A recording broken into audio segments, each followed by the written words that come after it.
This channel does not promote any violent, harmful, or illegal activities. All content provided by this channel is meant for an educational purpose only.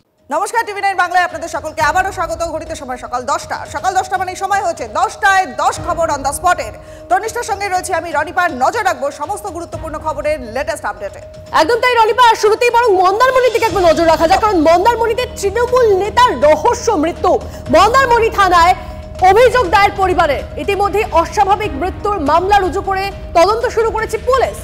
বান্ধবীর সঙ্গে সম্পর্কের টানাপোড়েনের কারণেই তৃণমূল নেতা আত্মঘাতী হয়েছে বলে অনুমান পুলিশের, এবং মৃতের পরিবার আত্মহত্যার এই তথ্য মানতে নারাজ। কনিষ্ক আমাদের প্রতিনিধি আমাদের সঙ্গে রয়েছেন, সরাসরি কনিষ্কর সঙ্গে কথা বলবো। কনিষ্ক, মন্দারমণিতে তৃণমূল নেতার মৃত্যু ঘিরে রহস্য ক্রমশ দানা বাঁধছে। পরিবার এক কথা বলছে এবং পুলিশের অনুমান অন্য কথা বলছে, তাহলে এই দুটার মধ্যে লিঙ্ক কোনটা?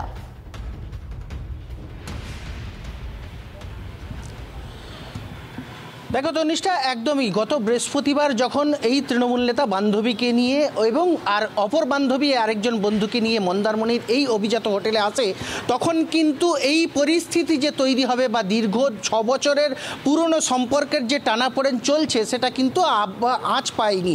কিন্তু পরবর্তীতে যখন দুর্ঘটনা ঘটলো, অর্থাৎ এক বান্ধবী গত শুক্রবার যখন সকালে শারীরিক অসুস্থতার কারণে হোটেল ত্যাগ করলো, তারপরেই কিন্তু যত বেলা গড়িয়েছে সম্পর্কের এই যে জটিলতা কার্যত ধোঁয়াশা তৈরি হয়েছে এই হোটেলের রুমের মধ্যেই।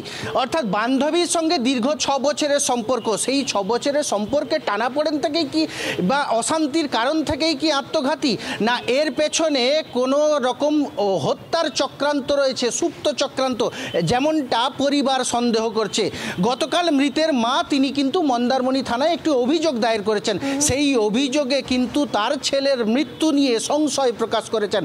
অর্থাৎ হোটেলের রুমে যে বান্ধবী সহ যে বন্ধু ছিলেন এবং তারাই সেই রুমের মধ্যে কি ঘটনা ঘটিয়েছেন, আবার সেই রুমের মধ্যে যে ফাঁস লাগানো অবস্থায় তার যে দেহ নামানো হয় তার ভিডিও রেকর্ডিং করা হয়েছে বলেও সূত্রের দাবি। ফলে সমগ্র বিষয়টা নিয়ে যে এই যে দোলাচল, অর্থাৎ বান্ধবীর বয়ান, বন্ধুর বয়ান, পুলিশের সন্দেহ এবং পরিস্থিতির যে সরজমিনে দেহ উদ্ধারে সেই সামগ্রিক যে পরিস্থিতি, সব মিলিয়ে সম্পর্কের টানাপোড়েন নাকি এর নেপথ্যে রয়েছে ঠিক অন্য কোনো কারণ খুনের পেছনে, অবশ্যই সেই বিষয়টাই ভাবাচ্ছে পুলিশকে। আমাদের অবশ্যই নজর থাকবে। অনেক ধন্যবাদ তোমায়।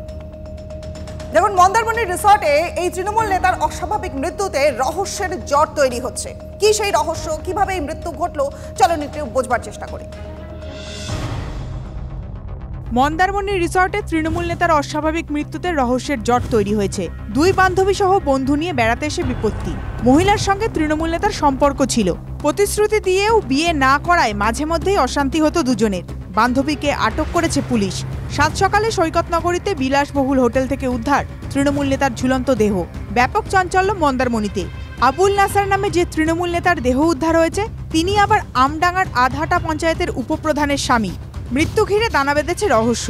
সূত্রের খবর, বন্ধুদের নিয়ে মন্দারমণি ঘুরতে গিয়েছিলেন ওই তৃণমূল নেতা। শুক্রবার এক মহিলা অসুস্থতার কারণে বাড়ি ফিরে যান। হোটেলে থেকে যান আবুলের বান্ধবী। রাতে দুজন এক রুমে ছিলেন বলেও জানা গিয়েছে। মহিলা পুলিশকে জানিয়েছেন, রাতে বাথরুম থেকে ফিরে এসে দেখেন আবুলের ঝুলন্ত দেহ। তারপর পুলিশকে খবর দেওয়া হয়। মহিলা উনিও বলছেন যে মরে যাওয়ার পরে ওনার ভাইকে ডাকা হয়েছে আর কি। তার মানে এই মহিলা কি ওনার সঙ্গে ছিলেন বলে মনে হচ্ছে আপনাদের?